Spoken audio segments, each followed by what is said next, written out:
Buenos días, estimados alumnos. Ahora en tercero vamos a ver en Historia del Perú el oncenio de Leguía. Leguía, después de su primer gobierno que terminó en el año 1908 o 12 en este caso, va a viajar a Europa. Y entonces, allá en Europa, estuvo 7 años, en el tiempo en el cual el pueblo se olvidó de sus errores de su primer gobierno, sobre todo el problema de las fronteras, que firmó tratados con Brasil y Bolivia cediendo territorio a esos países. Entonces, después de 7 años regresa y se presenta a las elecciones. Leguía toma el poder presentándose a las elecciones inicialmente, en la que ganó ligeramente en 1919 frente a Aspíllega, que era su contendor como candidato a la presidencia. Sin embargo,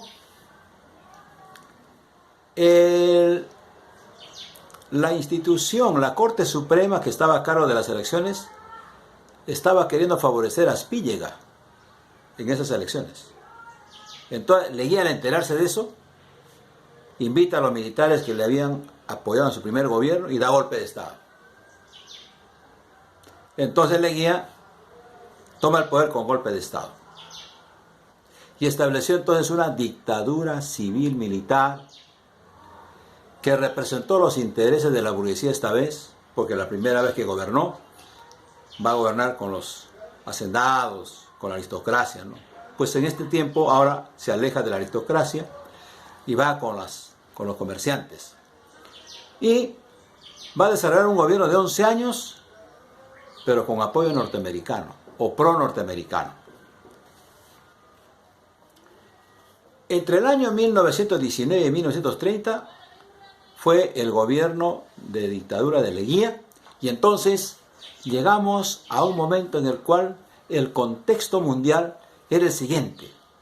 En primer lugar, en los años 19 al 30, en el mundo estaba ocurriendo grandes cambios políticos. Está surgiendo el socialismo desde Rusia, está apareciendo el fascismo también, como ideología de la burguesía antidemocrática, pero también hay una crisis económica muy fuerte que impactó a nivel mundial, la crisis del 29. Son hechos que entonces están ocurriendo en el mundo cuando Leguía llega al poder con golpe de Estado. Lo que vamos a ver esta vez de Leguía es solamente la parte económica. El Perú pasó a depender exclusivamente de los Estados Unidos mediante empréstitos.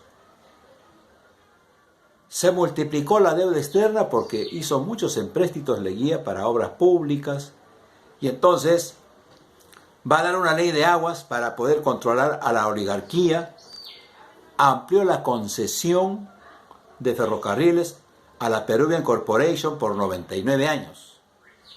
De esta forma era considerado el gobierno de Leguía como un gobierno entreguista. Y se va a crear el Banco Central de Reserva para canalizar los empréstitos de Estados Unidos, ¿no? Y esos empréstitos va a servir para hacer obras públicas, como la Plaza de San Martín, como por ejemplo el Parque Universitario, la Avenida Colonial, la Avenida Arequipa. Se modernizó Lima con estas obras públicas que hizo pues Leguía.